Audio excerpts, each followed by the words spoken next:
श्री शिवाय नमस्तुभ्यम दोस्तों। आज की यह वीडियो बहुत ही ज़्यादा ज़रूरी है। जो भी पंडित जी को दिल से मानता है ना, वो ये वीडियो को पूरा ज़रूर देखना, क्योंकि इस वीडियो में बहुत ही ज़रूरी आप लोगों से बात करनी है। दोस्तों, आप सभी लोग जानते हैं कि आज से पंडित जी की नीमच मनासा मध्य प्रदेश में जो है श्री बेलपत्र शिव महापुराण कथा शुरू होने वाली थी, जो कि अब नहीं हो रही है। काफ़ी सारे लोगों को तो अभी पता भी नहीं होगा कि आखिर हुआ क्या है, क्यों पंडित जी की आज से जो कथा चालू होने वाली थी वो चालू नहीं हुई है। बहुत सारे लोग अपने मोबाइल पर तैयार बैठे हुए थे कि बहुत दिनों बाद आज पंडित जी की जो है कथा शुरू होगी। कुछ लोग कथा पंडाल में, कुछ लोग नहीं, बहुत सारे लोग पूरे कथा पंडाल फुल भरा चुके थे।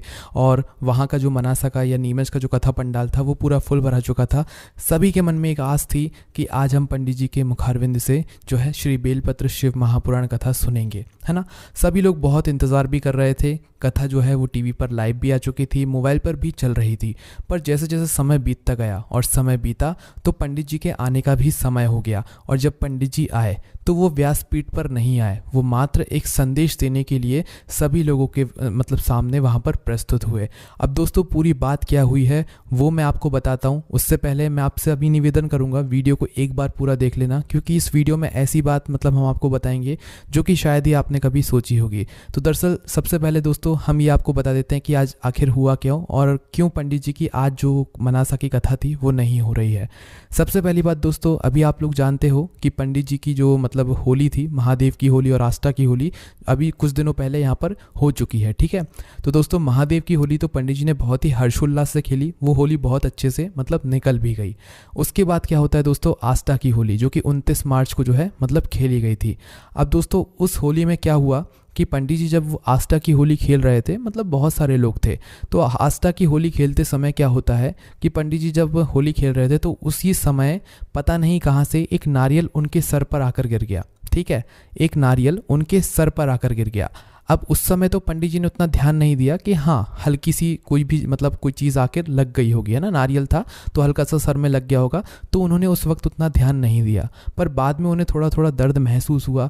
उसके बाद उन्होंने जब डॉक्टर को दिखाया तो डॉक्टर ने इसे एक बड़ी चोट बता दिया। उन्होंने कहा कि ये जो नारियल आपके सर पर पड़ा हुआ है, ये नारियल जो है, इसकी जो चोट है ये आपके दिमाग के अंदर तक लग चुकी है, किसी नस में लग चुकी है। जैसे कि पंडित जी ने समझाया था जब वो अपनी कथा की जगह जो है ये वाली बात बताने के लिए आए थे आज के दिन मनासा की कथा में। तो उन्होंने ये बताया कि जिस तरीके से जब हमारे सर में कोई चीज़ लगती है तो गूम उठ जाता है, पर यहाँ पर जब वो चीज़ लगी थी तो अंदर ही अंदर जो है सूजन हो गई थी। बाहर भी दिख रहा था पर अंदर अंदर सूजन हो गई थी, एक गूम जैसा उठाया था। तो उसके बाद जो है डॉक्टरों को इन्होंने दिखाया। डॉक्टर ने बहुत अच्छी ये सलाह दी है कि अभी आप अपने दिमाग पर बिल्कुल भी जोर ना दें। ये जो चोट है ये छोटी चोट नहीं है, ये बड़ी चोट है, इसीलिए अभी आप अपने दिमाग पर जोर ना दें। आपको अभी दवाइयों की और आराम की सख्त ज़रूरत है, ठीक है। तो ये जो है डॉक्टरों ने पंडित जी को सलाह दी। अब पंडित जी ने यही बात जो है आज स्टेज पर आकर कही कि अभी डॉक्टरों की सलाह की वजह से हम कथा नहीं कर सकते। कथा क्यों नहीं कर सकते? क्योंकि कथा को करने के लिए बोलना पड़ता है, श्वास लेनी पड़ती है, पूरा जोर लगाना पड़ता है, दिमाग लगता है, बहुत सारी चीज़ें लगती हैं। तो अगर इस समय पंडित जी कथा करेंगे तो सीधी सी बात है कि भाई उनके दिमाग पर जोर पड़ेगा और उनकी जो चोट है वो ठीक नहीं हो पाएगी। अब ये बात हम उनके लिए समझा रहे हैं जिनको बुरा ना लगे, है ना। अब हम आपको बताते हैं कि असलियत क्या है। हम अगर पंडित जी की शिव महापुराण कथा को सुनते हैं तो हमारा क्या कर्तव्य बनता है। दोस्तों, कभी आप लोगों ने पंडित जी के उपायों को तो अच्छे से सुना होगा, है ना, और सभी कुछ अच्छे से जाना भी होगा। पंडित जी की बातों को भी आप लोग अच्छे से सुनते होंगे। पर क्या आपने कभी ये सोचा, पंडित जी कभी अपने घर पर नहीं रहते हैं। वो हमेशा आप लोगों को कथा सुनाने के लिए एक शहर से दूसरे शहर जाते रहते हैं। वो कभी अपने घर पर नहीं रुकते। क्या आपने कभी उनके आराम के बारे में सोचा? क्या आपने ये सोचा कि पंडित जी आप इस वाली कथा को मत करो, इस कथा में आप आराम कर लो? बोलने में बहुत आसान लगता है कि पंडित जी 7 दिन की कथा करेंगे, 7 हर दिन 3-3 घंटे ही देते हैं। पर दोस्तों, वो 3 घंटे के लिए पंडित जी अपना पूरा दिन देते हैं, क्योंकि आप सिर्फ सामने देखते हो कि वो 3 घंटे की कथा पंडित जी सुनाते हैं, पर उसके पीछे पंडित जी अपने कमरे से बाहर भी नहीं निकलते हैं। वो सिर्फ और सिर्फ शिव महापुराण कथा पढ़ते रहते हैं, शिव महापुराण कथा की बातों को ग्रहण करते रहते हैं, क्योंकि वो जो बातें ग्रहण करते हैं, समझते हैं, वही उन 3 घंटों के अंतराल में वो आपको समझाते हैं। तो क्या आपके मन में कभी ये नहीं आया कि पंडित जी को भी रेस्ट करना चाहिए, आराम करना चाहिए? आप कमेंट्स में श्री शिवाय नमस्तुभ्यम लिखते हो, बहुत अच्छी बात है, पर श्री शिवाय नमस्तुभ्यम की जगह क्या आपने कभी ये लिखा कि पंडित जी आप आराम तो किया कीजिए, क्योंकि अगर आप आराम नहीं करेंगे तो आपको थकान होगी, और थकान होगी तो भाई आपकी तबीयत भी बिगड़ सकती है। क्या आपने कभी सोचा? हम सीधी सी बात यही कह सकते हैं कि नहीं सोचा होगा, है ना। और आप सोच सकते हो कि कितने लंबे समय से पंडित जी आज कथा कर रहे हैं, और लाखों लोगों के सामने कथा करना इतना आसान नहीं है। लाखों लोग जब स्टेज के सामने होते हैं ना, तो उनकी गर्मी रहती है, वो सीधा सामने जाकर पड़ती है। अब आप लोग सोचते हो कि पंडित जी तो एसी में बैठे रहते हैं, पंडित जी एसी में नहीं बैठते हैं। आप लोगों की जो गर्मी होती है ना, जब लाखों लोग सामने बैठे होते हैं तो उनकी गर्मी निकलती है, उनकी भाप निकलती है, जो कि पूरे उधर पंडाल में ही घूमती रहती है। उसी भाप से बचने के लिए, गर्मी से बचने के लिए वो एसी लगाए जाते हैं। ये भ्रम बहुत सारे लोगों के मन में होगा, इसलिए हम ये भ्रम आप लोगों के मन से निकाल रहे हैं कि वो एसी मतलब इसलिए लगाए जाते हैं ताकि वो जो भाप है लोगों की, वो मतलब पंडित जी को परेशान ना करे और पंडित जी अपनी कथा को अच्छे से कर पाएँ। तो दरअसल दोस्तों अभी हुआ क्या कि पंडित जी अपनी आज की जो कथा थी उसमें कथा करने के लिए नहीं आए थे। दरअसल वो अस्पताल में भर्ती थे। अस्पताल में भर्ती होने के बावजूद वो अपना वादा निभाने के लिए कथा पंडाल में पहुंचे, ये सूचना देने के लिए, जो कि सूचना हम आपको दे रहे हैं, है ना। ये सूचना देने के लिए वो मतलब हॉस्पिटल से छुट्टी लेकर निकले और कथा पंडाल पहुंचे, जिसमें उन्होंने ये सभी बातें कही हैं कि उनकी अभी आगे की जितनी भी कथाएं हैं वो सारी अभी कैंसिल हैं एक तरीके से, जब तक डॉक्टर उन्हें ये सलाह नहीं देते कि अब आप अच्छी तरीके से ठीक हो गए हो और आप कथा को कर सकते हो, जब तक पंडित जी अपने आगे की कोई भी कथा नहीं करेंगे। और बात करें अगर इस मनासा नीमच मध्य प्रदेश की कथा की, तो पंडित जी ने ये बात कही है इस कथा को वो अगले साल इसी जगह पर जरूर करेंगे, जो कि नीमच मध्य प्रदेश में अभी इस समय होनी थी। क्योंकि दोस्तों इस कथा की पूरी तैयारी हो चुकी थी, भक्तगण तक आकर बैठ चुके थे, लोग मोबाइल पर कथा सुनने के लिए तैयार थे। तो सभी लोगों से पंडित जी ने माफी मांगी। हम यहाँ पर एक बात जरूर कहेंगे कि पंडित जी आपको माफी मांगने की कोई जरूरत नहीं है, यहाँ पर हम सब कुछ समझते हैं और आप अच्छे से आराम से ठीक हो जाइए, उसके बाद ही कथा कीजिएगा। हमें कोई जल्दबाजी नहीं है, आप अच्छे से ठीक हो जाइए उसके बाद ही कथा कीजिएगा। पंडित जी ने अपनी आगे की जितनी भी कथाएं हैं वो सारी अभी एक रूप से कैंसिल करी हुई हैं, क्योंकि जब तक उनकी तबीयत ठीक नहीं हो जाती, डॉक्टरों की सलाह से वो अच्छी तरीके से ठीक नहीं हो जाते, जब तक वो कोई भी कथा नहीं करेंगे।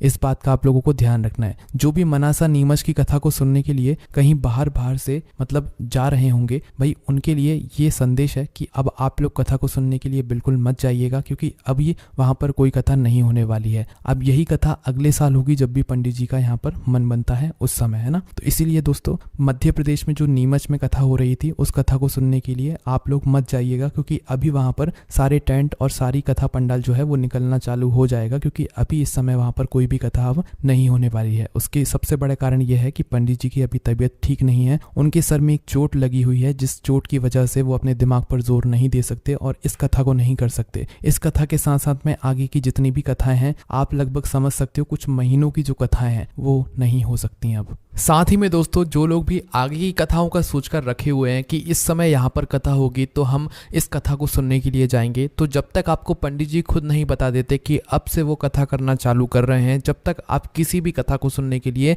ना जाएं। पंडित जी ने खुद ये बात कही है, अभी आगे आने वाले कुछ महीनों की जो भी कथाएं होंगी वो सारी अभी कैंसिल हैं, क्योंकि उनके दिमाग पर अभी जोर नहीं डालना है और डॉक्टरों ने इसके लिए मना किया हुआ है। अब दोस्तों यहाँ पर हमारा काम क्या है? देखो, हम पंडित के उपायों को बताते हैं, आप उपायों को सुनते हो, आप उपायों को करते हो, आपको उपायों को फल मिलता है। आप शिव महापुराण कथा को सुनते हो। तो देखो पंडित जी ने इतने समय तक बिना किसी रुकावट के हमें कथा सुनाई है, हमें उपाय बताए हैं और उन उपाय का फल मिला है, शिव महापुराण कथा को सुनने का फल मिला है, हमारी मनोकामनाएं पूर्ण हुई हैं। पर दोस्तों आज जब पंडित जी की हालत थोड़ी ख़राब है, उनकी तबीयत ठीक नहीं है, तो उस जगह पर हम क्या कर सकते हैं? उस जगह पर हम भगवान भोलेनाथ से प्रार्थना कर सकते हैं कि भगवान जल्दी से जल्दी पंडित जी को ठीक कर दीजिए। और ठीक करने के बाद भी ऐसा नहीं, हम ये नहीं कहते कि आप कथा करने के लिए आइए, आप ठीक हो जाइए और कुछ समय का आराम लीजिए। कुछ समय का आराम लेने के बाद आप फिर वापस से कथा शुरू कीजिए, ऐसे नहीं कीजिए, ठीक है। तो आपका क्या काम रहेगा? आप अगर शिव जी के मंदिर में जाते हैं तो आप शिव जी के मंदिर में जाकर भगवान भोलेनाथ से पंडित जी के लिए प्रार्थना करें कि उनकी जो तबीयत है, उनको जो भी हुआ है, आपको तो एक सही अनुमान नहीं पता है कि क्या हुआ है, उनको जो भी हुआ है उसके लिए आप प्रार्थना कीजिए कीजिए कि वो जल्दी से जल्दी ठीक हो जाए। जब दोस्तों लाखों लोगों की प्रार्थना भगवान शिव जी तक पहुंचेगी तो निश्चित सी बात है पंडित जी की जो तबीयत है, जो भी उनको चोट लगी हुई है, वो बहुत ही जल्दी ठीक हो जाएगी। आप अगर मंदिर नहीं भी जा रहे हैं, आप अपने घर में ही जो भगवान जी विराजित हैं, शिवलिंग विराजित हैं, उनसे प्रार्थना कीजिए।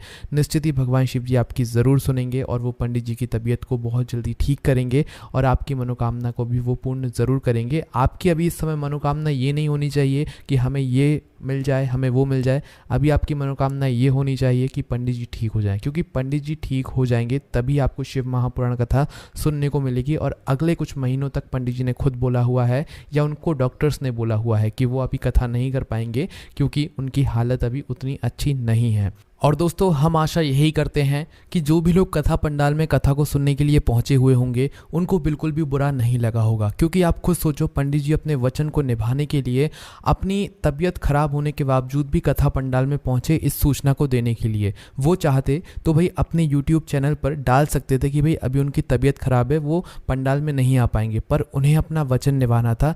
एक बार आपने उनके दर्शन कर लिए, वही बहुत बड़ी बात है। आपने चाहे टीवी पर दर्शन कर लिए हैं, चाहे आस्था चैनल पर दर्शन कर लिए हैं, चाहे यूट्यूब या कथा पंडाल में दर्शन कर लिए हैं, बस दर्शन करने का एक बहुत बड़ा महत्व वहां पर हो गया है। पंडित जी ने अपने वादे को निभाया और कथा पंडाल तक पहुंचे, तो ये बात आप लोगों को ज़रूर देखनी चाहिए। एंड किसी को भी यहाँ पर बुरा मानने वाली बात नहीं है और हम यही आशा करेंगे पंडित जी बस ठीक हो जाएं। और ठीक होने के बाद भी ऐसा नहीं कि वो कथा करने के लिए आ जाएं, हमें अपना फ़ायदा नहीं देखना है, हमें पंडित जी की स्वास्थ्य को भी देखना है। वो ठीक हो जाएं, ठीक होने के बाद वो अच्छे से जो है आराम करें, अपने स्वास्थ्य का ध्यान रखें। जैसे ही उन्हें लगता है कि हाँ वो कथा करने के लिए अच्छे से तैयार हैं, उस समय वो कथा करने के लिए आए, हमारी यही आशा है। अब दोस्तों आप लोग कमेंट्स में पंडित जी के लिए प्रार्थना ज़रूर करें। श्री शिवाय नमस्तुभ्यम एटलीस्ट आज के दिन तो आप लोगों को लिखना ही चाहिए। सिर्फ और सिर्फ श्री शिवाय नमस्तुभ्यम नहीं, पंडित जी के लिए आप लोगों को कामना भी करना है, फिर श्री शिवाय नमस्तुभ्यम लिखना है।